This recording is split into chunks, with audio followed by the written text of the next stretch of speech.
Hi. Today I'm going to talk to you about the new moon, which is going to occur on the 1st of December at 6:22 Universal Time, and that is going to happen in Sagittarius. Here, have a look at the chart now. Here it is at 9 degrees and 33 minutes in Sagittarius. That is the conjunction or the alignment moon-sun. The moon being, of course, in front of the sun from our point of view on Earth. And that creates actually often what we call an eclipse. Anyway, it is happening in the ninth sign of the zodiac, which is, I would say, symbolically linked to the ninth house, representing anything that is official, that is legal, representing long-distance travel, foreign countries, cultures, and anything to do with learning and knowledge, but higher level knowledge. So, because the new moon is usually considered as important as far as the notion of new cycle beginning, if this one is beginning in Sagittarius, it means that perhaps you will have to work on something that will give you some consequences or results later on. Perhaps when the next new moon occurs, and it will, of course, on the 15th of December. We'll have a look at the chart before the end of this reading. So you see, this conjunction here signifies the fact that we should get involved officially in something new. A new cycle, a new activity, a new relationship. Anything that is important, of course, for you, and that perhaps depends on some sort of official steps. Or maybe it is something that's going to happen in accordance with foreign countries and cultures, with your studies, if you study, and so on. But anyway, it will have something to do with the energy of Jupiter. Because Jupiter represents Sagittarius, and it is right across here. It is in Gemini. And you see, it is in Gemini, which is Mercury's sign. And Mercury is in Sagittarius, which is Jupiter's sign. So they're exchanging their residence, their sign of residence. And that's important because if Mercury represents our brains and what we can achieve thanks to our intellect and ability to use our brains and our neurons, it's probably indicating that this new cycle will have a very important connotation as far as the intellect and our ability to communicate. And that is not only verbally, it's also by moving from A to B, to visit places, visit people, meet people, discuss, share opinions, and so on, and learn as well. So that's going to be very, very strongly emphasized by this type of configuration, the fact that Mercury is in Jupiter's sign and Jupiter is Mercury's sign, and they are both in opposition. You see, this is the opposition here. So naturally, the opposition is creating tension, but it's also enhancing our needs. And the need is to express something important, to share, to communicate. But both planets, Mercury and Jupiter, are retrograde. Retrograding means that they are not as powerful, as strong as they are when they're in direct motion. Therefore, Mercury retrograde will not have that powerful effect that it usually has when it is in direct motion on our intellect. And the influence that Mercury has on our intellect is very important, of course, because we depend on our intellect to deal with everyday situations. And Jupiter, which is right across, is also retrograde. So it's not as efficient. Jupiter represents growth, evolution, progress. So when there is an opposition, usually the energy is in excess. So it means that we may be very ambitious, and we may have a lot of things to say, to express, to share, a lot of places to go, a lot of people to see. But we are reluctant somehow. We doubt that we are going to be successful. And there is another planet that is creating that kind of hesitation. And that planet is Saturn. Here it is, in Pisces. And as you can see, there is a line here with this conjunction. And there would be a line as well with Mercury. Not as strong though, at least not on that day, the 1st of December. But afterwards, because Mercury is retrograde, it is going to create that square aspect, that angle of about 90 degrees. So it is going to become quite affected by the energy of Saturn. And Jupiter is, in any case, and it is also retrograde. Jupiter is at 17 degrees while Saturn is at 12. So it is a square.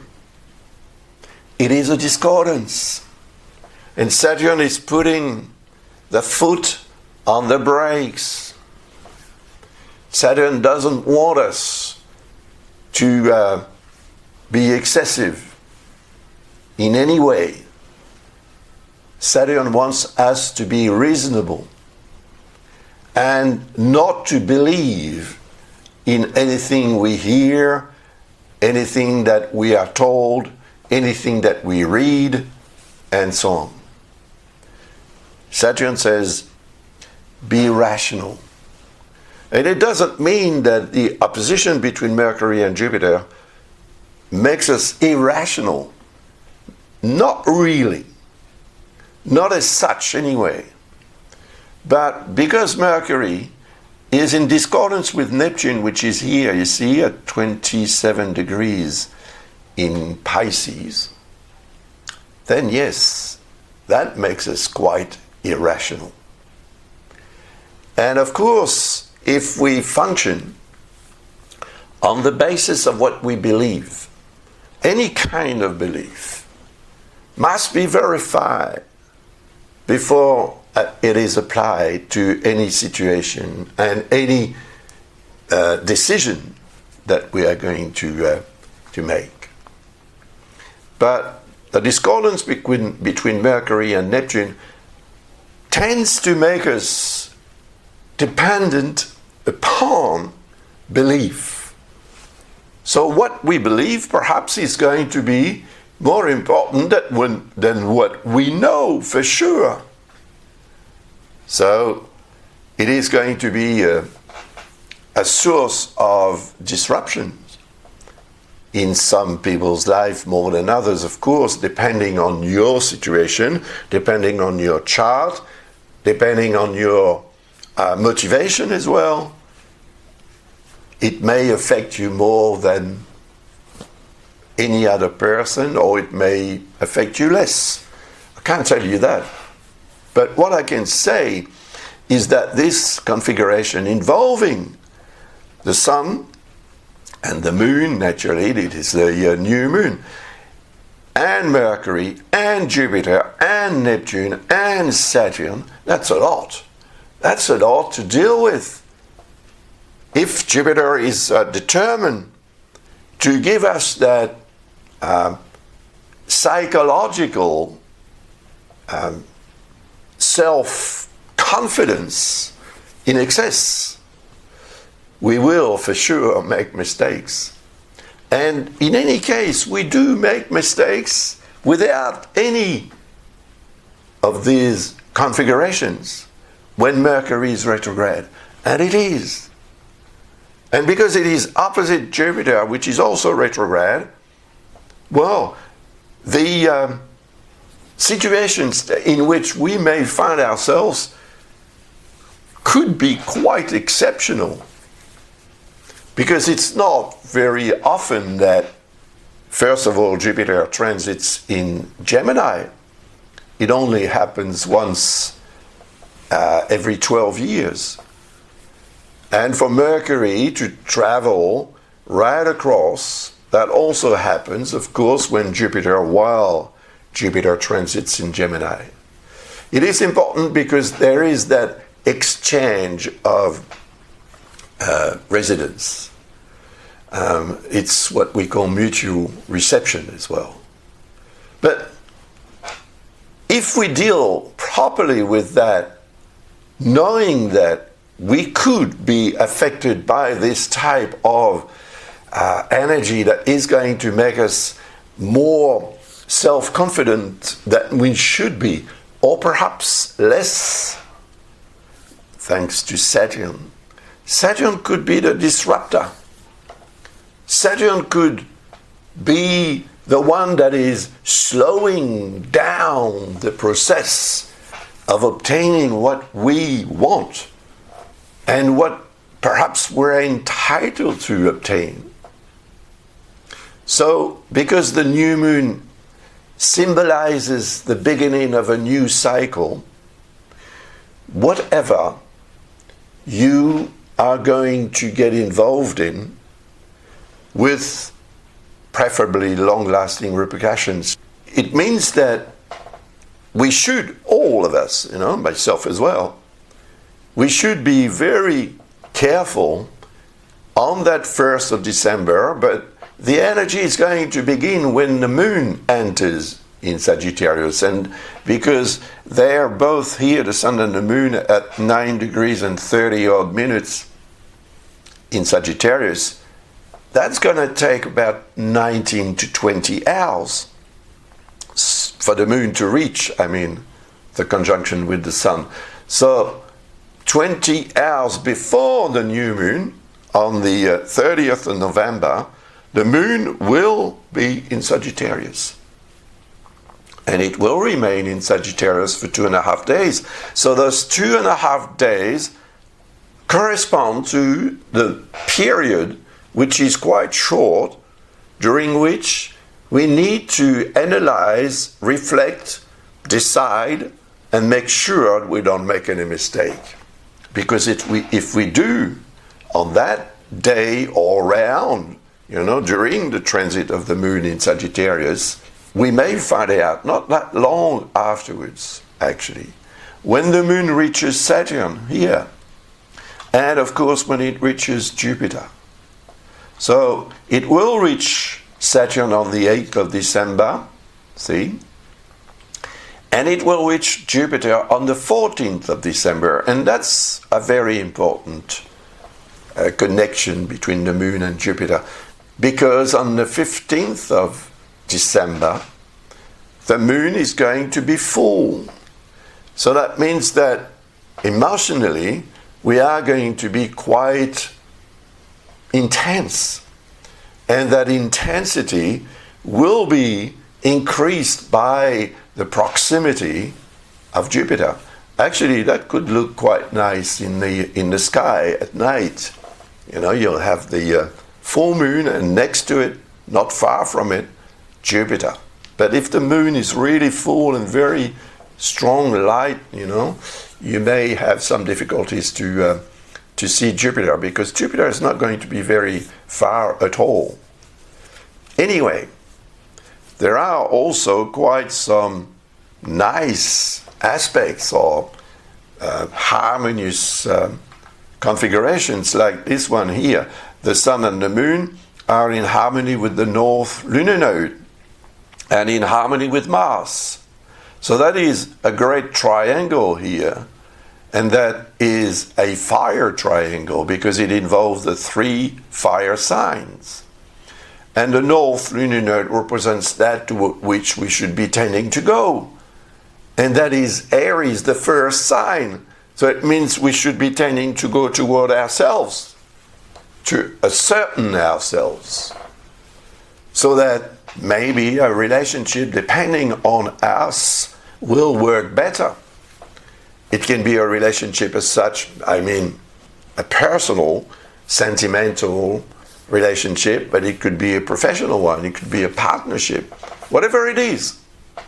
The North lunar node in Aries makes us stronger in presence of others. It makes us want to be stronger in presence than others, in presence of others. But it doesn't mean that we can be stronger. We want to. It is a kind of goal. And you see, the North lunar node is at 3 degrees only in Aries. And it is going to change sign. It retrogrades. The lunar nodes that I use are the mean lunar nodes. They're going to change sign on the 29th of January. By the way, I'm going to conduct a webinar about these transits of the North and South lunar nodes on the axis between Virgo and Pisces, because that's going to be very important. The transits are going to last for 18 months, but their influences will be felt perhaps much longer after that. It all depends what happens and how we deal with the energies of those lunar nodes. So if you're interested in this webinar, of course, don't hesitate, you'll find the information on the website or under this video. So yes, the North lunar node tells us to be active and to defend ourselves and to make sure that what we do is done efficiently. It could be, because the North lunar node is in Aries, which is Mars's sign, and Mars, as you can see, is in harmony with the North lunar node and in harmony with this conjunction here. So actually, what we may decide, the strength that we put into what we want to achieve, what we can achieve, could come to fruition. We could obtain something very interesting when actually the moon reaches the North lunar node, which will be on the 9th of December in the evening. Before that, the moon will reach Neptune. And Neptune is not quite in discordance with the Sun and Moon conjunction here.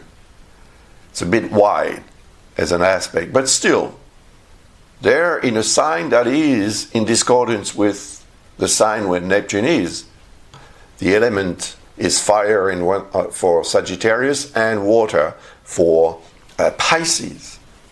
So water and fire, difficult to mix. Huh? So anyway, there is a discordance with Mercury, and I said earlier on, if we act or if we express what we believe stronger than what we know for sure, we're bound to make mistakes. And if we make a mistake on that particular day or the next one, when the moon reaches Mercury, that will be about 20 hours before, after the new moon. About 20 hours, which means the next day, on the 2nd of December, in the morning. So let us make sure that before we talk, before we write an email, before we decide to meet someone, to go somewhere, let us make sure that we are rational, that we are not acting on a belief, represented by Neptune. Otherwise, 1 week later, on the 9th of December, we will find out that we made a mistake. If you need more information about that, don't hesitate to visit our website and to order a reading. That may be very helpful. Also, Lucas is conducting a webinar himself on whatever we may be expecting in 2025, according to the various transits that are going to occur. 2025 is a very important year. You know, don't underestimate what may occur in 2025. It is a very important year, a year during which we will begin something that will become much more official, concrete in 2026. So that's why it is a very important year, because what we are going to organize in 2025 will have consequences in 2026. So the manner in which we're going to organize and the decisions that we are going to make in 2025 will make all the difference, of course. That's why it is very important. And the reason is that some planets, and important planets, will change sign and then retrograde into the sign where they were coming from, to settle in the next sign again in 2026. And you may also be interested in watching my video that I put online a few weeks ago about 2025. So don't hesitate to watch it. Now, you see there is also here Venus and Pluto, of which I haven't said anything yet. But on December 6th, the moon reaches Venus and then Pluto. And on December 6th, 5 days after the new moon, the moon will be conjunct Pluto. So that's a very important situation, because Venus represents what we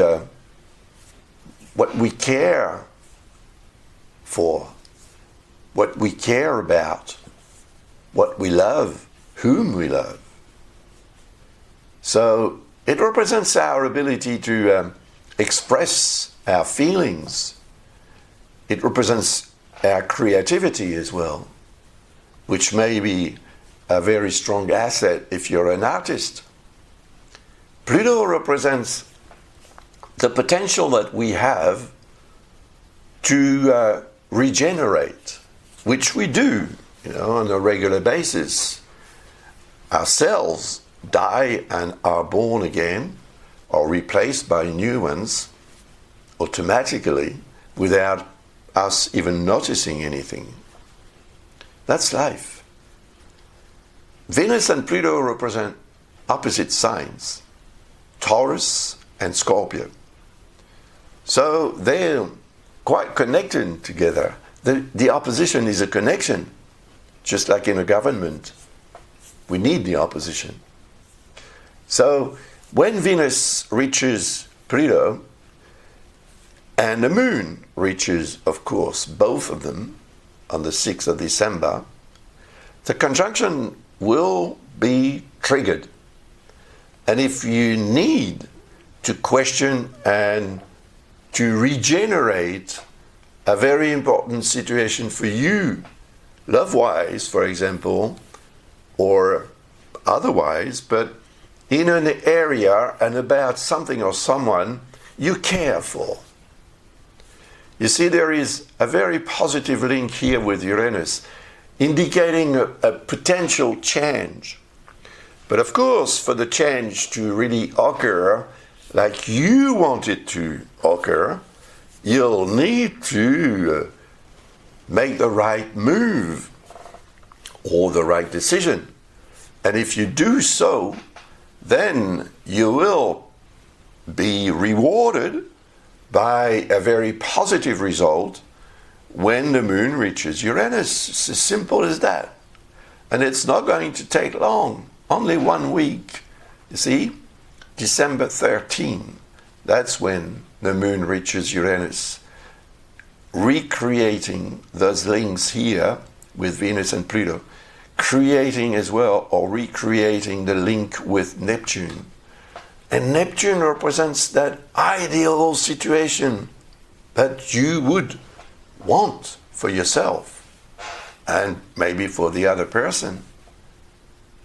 But Uranus is indicating that the change is vital because it is going to be the solution to maybe a problem that may be represented by this configuration here, involving the black moon and Vesta, harmony, and the shadowy zones in our life, the dark zones, you know, what we don't know, what we fear, what we dread. You may be attracted by something or someone, and you may also know that it is not right to be attracted. So don't get involved. You know, listen to Neptune, which is the spiritual dimension of life. It represents your soul. Listen to your soul. It will give you the better advice. And then Uranus can express itself, you know. It can be really helpful, because if you want the change, and if that change is needed according to that dark zone, which is creating a discordance within, something that makes you quite uneasy, but also something that attracts you. So it is quite difficult actually to deal with that kind of situation, because on one side you know that what you should do is actually that, exactly that, and if you do it you'll be happy and everything will be fine. But on the other side there is something that is kind of grabbing your arm and pulling on your arm to say, come on, I've got something to show you here. It's hidden. You run no risk of being discovered, and so on and so forth. You may be very tempted to go into this direction, but it could be wrong. And if it is, you will find out eventually. And when? Well, perhaps when Chiron is met by the transit of the moon around the zodiac. And that will be on the 10th of December. You see, Chiron is in discordance with Venus. It is also in discordance with the black moon and Vesta. So that is indicating that health-wise there could be a problem. But health, what is health? Health as such, or health in some area or other in your life? That's the question. I don't know. I cannot give you an answer, because everyone is different. But this kind of configuration is going to affect everyone differently. So work it out for yourself and then act accordingly to avoid trouble. That's all there is to it. Otherwise, when the moon reaches Chiron, you'll understand that you should not have listened to that other voice, you know, asking you to come around and let's hide and so on and so forth. And that may be on the 6th of December that you will feel this attraction. Attraction, repulsion. That's what it is, actually. Venus, Pluto. take it easy. After that, the new moon is going to become a full moon, and that will be on the 15th of December at 9:02 in the morning, universal time. And as you can see, the sun is here at 22 degrees and 33 minutes in Sagittarius, and the moon, of course, is right across at 23 degrees in Gemini, not far from Jupiter, as I mentioned earlier on. There is a discordance with Neptune, and there are very beautiful aspects actually in this chart. It'll be a very interesting chart to analyze, and I will do that on or around the 1st of December. It all depends on what I have to do, of course. So that's it. Thank you very much. Don't forget about my books. The new book has just been published yesterday on the 20th of November. It's all about the transit of Pluto in Aquarius. You see it's here in Aquarius at 0 degrees and 30 odd minutes in the sign, and it's going to remain in it for 20 years. And the book deals with those influences that Pluto may have, of course, in accordance with other planets evolving around the zodiac. So if that interests you to find out what the general tendency will be for each year from 2024, end of 2024, until 2044, well, acquire this book and let me know what you think about it. Thank you very much. Bye for now. All the best. Take care.